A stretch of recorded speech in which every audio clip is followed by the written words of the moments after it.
Good morning. Thank you very much. Good morning. Thank you. Thank you so much. Please have a seat. Thank you. What a remarkable, remarkable crowd. Thank you, Rosie, for your very kind introduction. I did not know you play basketball. I will take your word for it.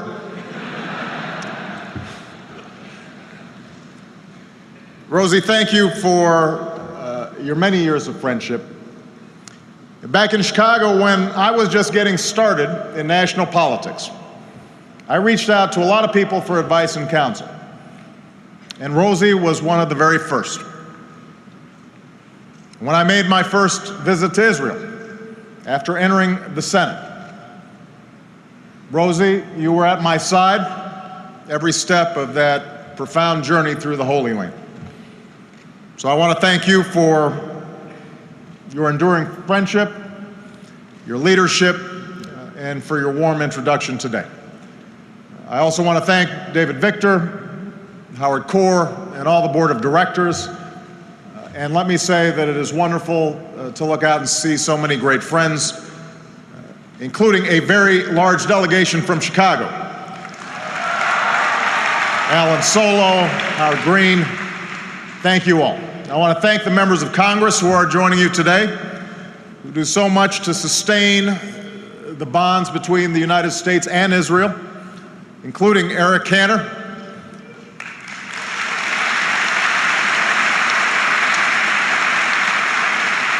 Steny Hoyer,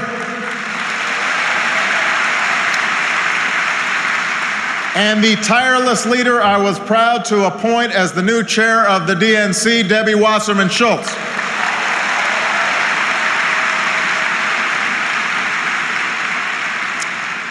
We're joined by Israel's representative to the United States, Ambassador Michael Oren.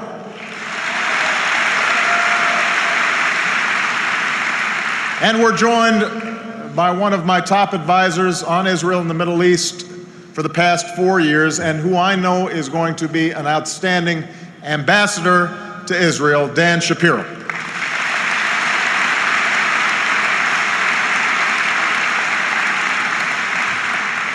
Dan has always been a close and trusted advisor and friend, and I know that he will do a terrific job.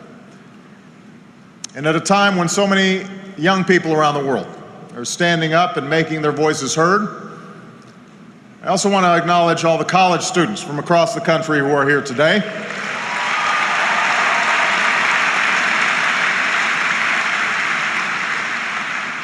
No one has a greater stake in the outcome of events that are unfolding today than your generation.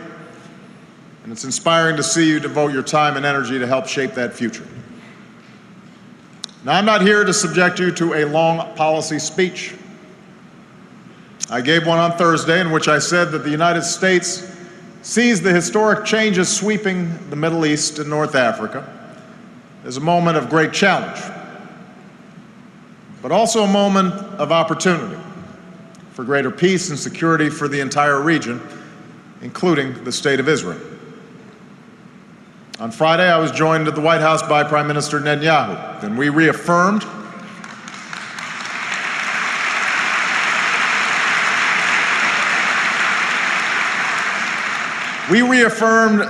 that fundamental truth that has guided our presidents and prime ministers for more than 60 years.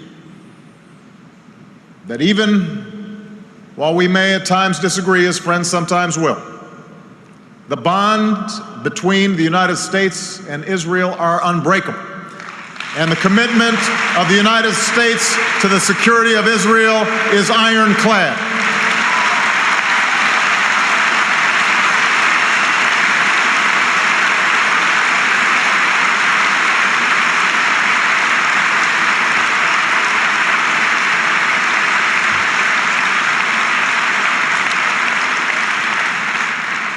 A strong and secure Israel is in the national security interests of the United States, not simply because we share strategic interests, although we do both seek a region where families and children can live free from the threat of violence, It's not simply because we face common dangers, although there can be no denying that terrorism and the spread of nuclear weapons are grave threats to both our nations. America's commitment to Israel's security flows from a deeper place, and that's the values we share. As two people who struggled to win our freedom against overwhelming odds, we understand that preserving the security for which our forefathers and foremothers fought must be the work of every generation. As two vibrant democracies, we recognize that the liberties and freedoms we cherish must be constantly nurtured. And as the nation that recognized the State of Israel moments after its independence, we have a profound commitment to its survival as a strong, secure homeland for the Jewish people.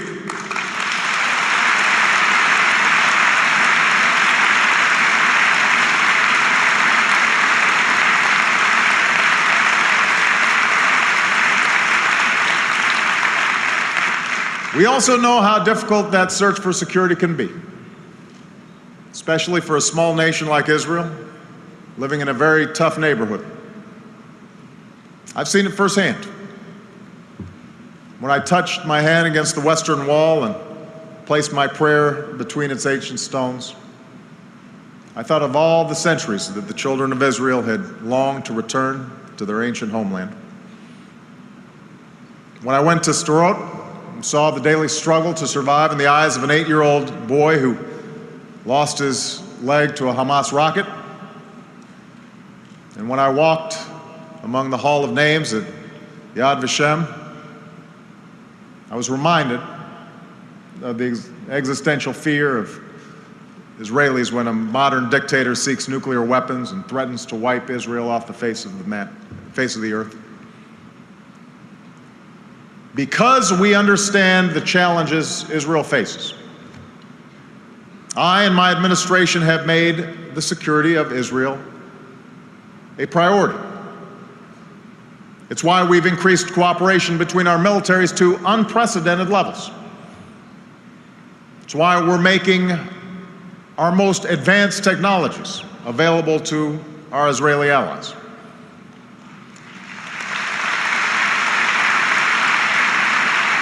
It's why, despite tough fiscal times, we've increased foreign military financing to record levels. And that includes additional support beyond regular military aid for the Iron Dome anti-rocket system, a powerful example of American-Israeli cooperation. A powerful example of American-Israeli cooperation which has already intercepted rockets from Gaza and helped save Israeli lives. So make no mistake, we will maintain Israel's qualitative military edge.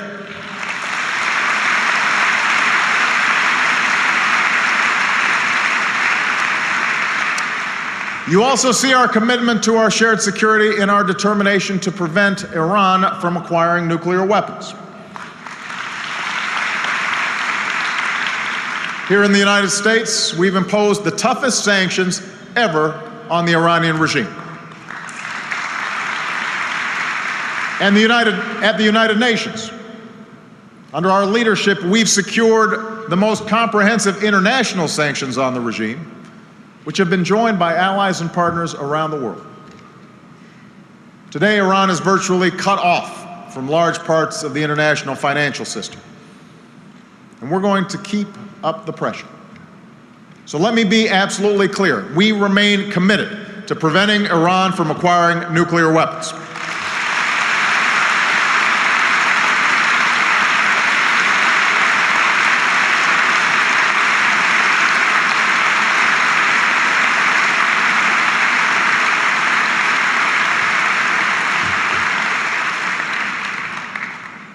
Its illicit nuclear program is just one challenge that Iran poses.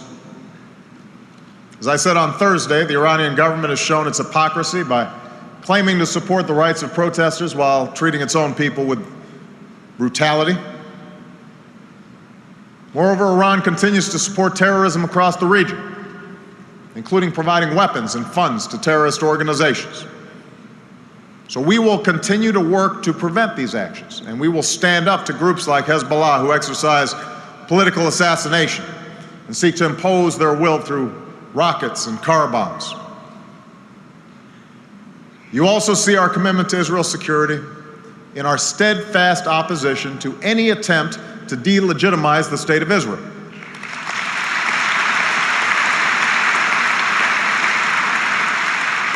As I said at the United Nations last year, Israel's existence must not be a subject for debate, and efforts to chip away at Israel's legitimacy will only be met by the unshakable opposition of the United States.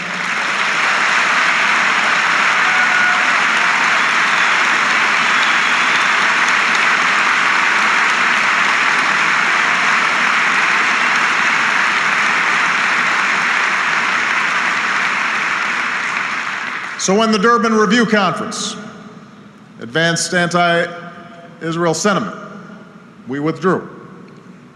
In the wake of the Goldstone report, we stood up strongly for Israel's right to defend itself. When an effort was made to insert the United Nations into matters that should be resolved through direct negotiations between Israelis and Palestinians, we vetoed it.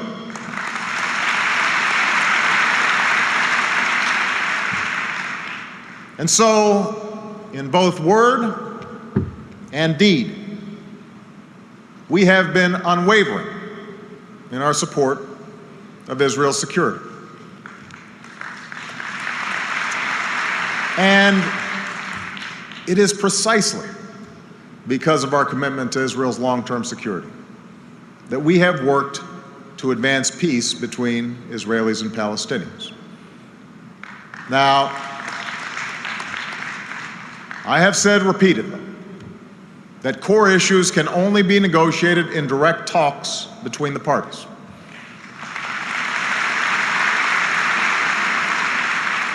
And I indicated on Thursday that the recent agreement between Fatah and Hamas poses an enormous obstacle to peace. No country can be expected to negotiate with a terrorist organization sworn to its destruction. And we will continue to demand that Hamas accept the basic responsibilities of peace, including recognizing Israel's right to exist and rejecting violence and adhering to all existing agreements.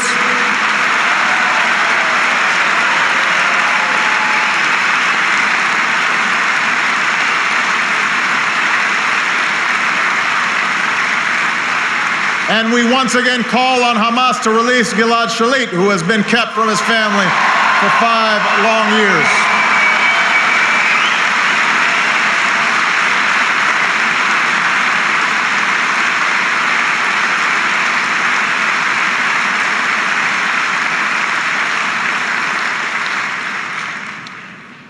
And yet, no matter how hard it may be to start meaningful negotiations under current circumstances,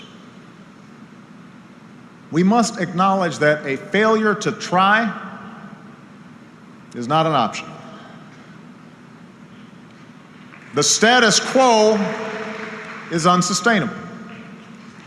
And that is why on Thursday I stated publicly the principles that the United States believes can provide a foundation for negotiations toward an agreement to end the conflict and all claims, the broad outlines of which have been known for many years and have been the template for discussions between the United States, Israel, and the Palestinians since at least the Clinton administration.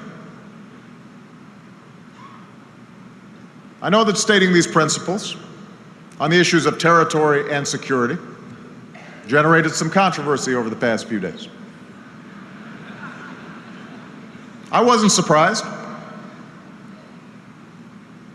I know very well that the easy thing to do, particularly for a president preparing for re-election, is to avoid any controversy. I don't need Ram to tell me that. Don't need Axelrod to tell me that. But I said to Prime Minister Netanyahu, I believe that the current situation in the Middle East does not allow for procrastination. I also believe that real friends talk openly and honestly with one another.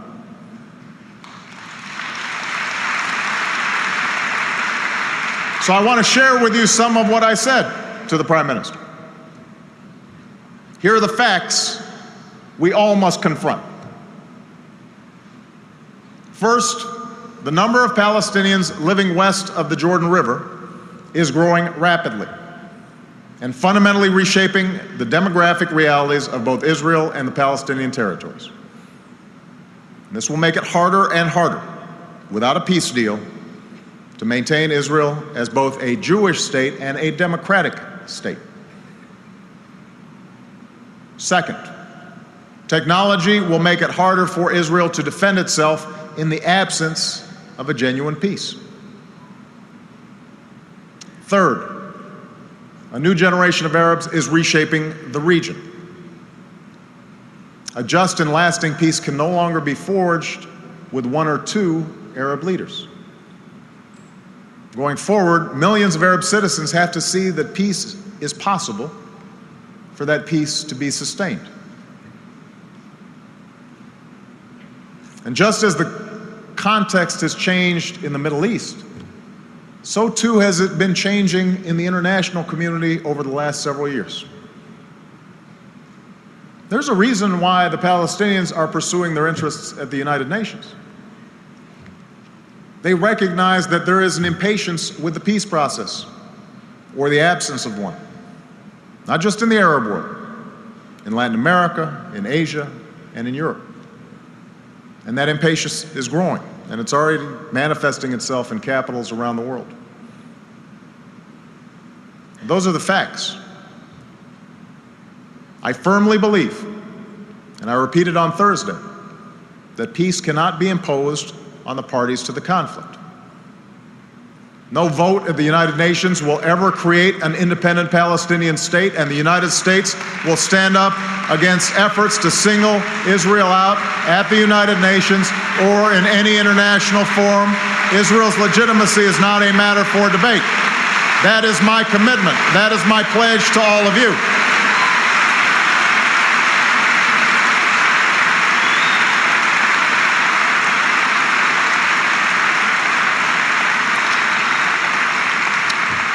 Moreover, we know that peace demands a partner, which is why I said that Israel cannot be expected to negotiate with Palestinians who do not recognize its right to exist. And we will hold the Palestinians accountable for their actions and for their rhetoric. But the march to isolate Israel internationally and the impulse of the Palestinians to abandon negotiations will continue to gain momentum in the absence of a credible peace process and alternative. And for us to have leverage with the Palestinians, to have leverage with the Arab states and with the international community, the basis for negotiations has to hold out the prospect of success. And so in advance of a 5-day trip to Europe, in which the Middle East will be a topic of acute interest, I chose to speak about what peace will require. There was nothing particularly original in my proposal. This basic framework for negotiations has long been the basis for discussions among the parties, including previous U.S. administrations. But since questions have been raised, let me repeat what I actually said on Thursday, not what I was reported to have said. I said that the United States believes that negotiations should result in 2 states, with permanent Palestinian borders with Israel, Jordan, and Egypt, and permanent Israeli borders with Palestine.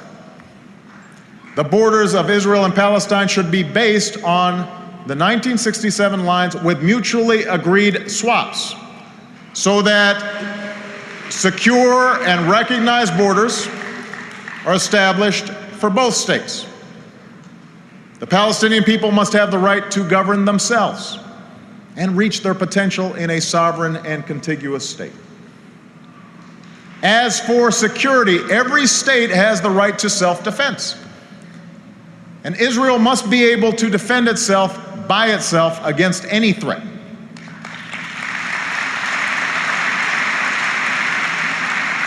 Provisions must also be robust enough to prevent a resurgence of terrorism, to stop the infiltration of weapons, and to provide effective border security. And a full and phased withdrawal of Israeli military forces should be coordinated with the assumption of Palestinian security responsibility in a sovereign and non-militarized state. And the duration of this transition period must be agreed, and the effectiveness of security arrangements must be demonstrated. Now, that is what I said. And it was my reference to the 1967 lines with mutually agreed swaps that received the lion's share of the attention, including just now. And since my position has been misrepresented several times, let me reaffirm what 1967 lines with mutually agreed swaps means.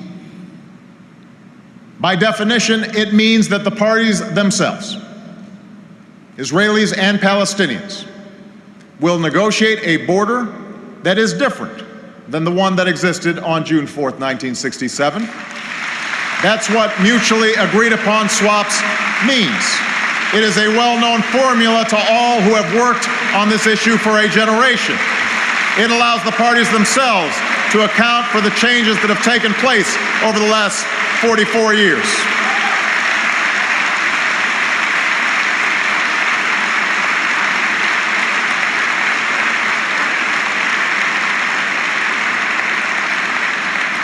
It allows the parties themselves to take account of those changes, including the new demographic realities on the ground and the needs of both sides.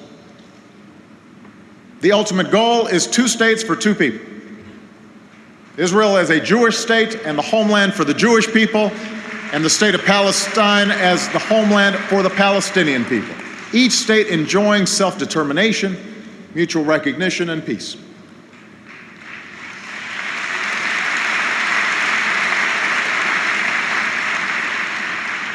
If there is a controversy, then, it's not based in substance. What I did on Thursday was to say publicly what has long been acknowledged privately. I've done so because we can't afford to wait another decade, or another 2 decades, or another 3 decades to achieve peace. The world is moving too fast. The world is moving too fast. The extraordinary challenges facing Israel will only grow. Delay will undermine Israel's security and the peace that the Israeli people deserve. Now, I know that some of you will disagree with this assessment. I respect that. And as fellow Americans and friends of Israel, I know we can have this discussion. Ultimately, it is the right and the responsibility of the Israeli government to make the hard choices that are necessary to protect a Jewish and democratic state for which so many generations have sacrificed.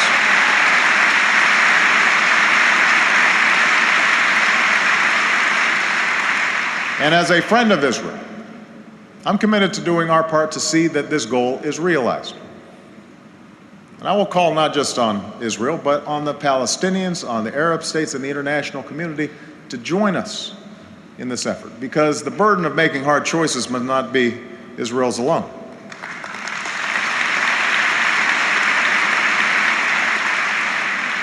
But even as we do all that's necessary to ensure Israel's security, even as we are clear-eyed about the difficult challenges before us,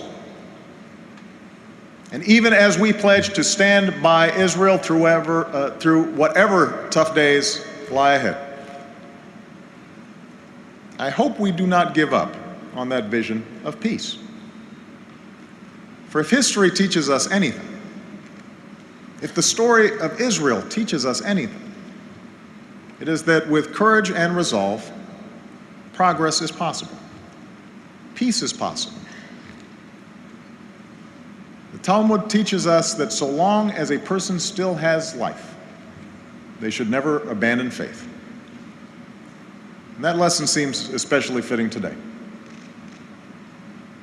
For so long as there are those across the Middle East and beyond who are standing up for the legitimate rights and freedoms which have been denied by their governments, the United States will never abandon our support for those rights that are universal.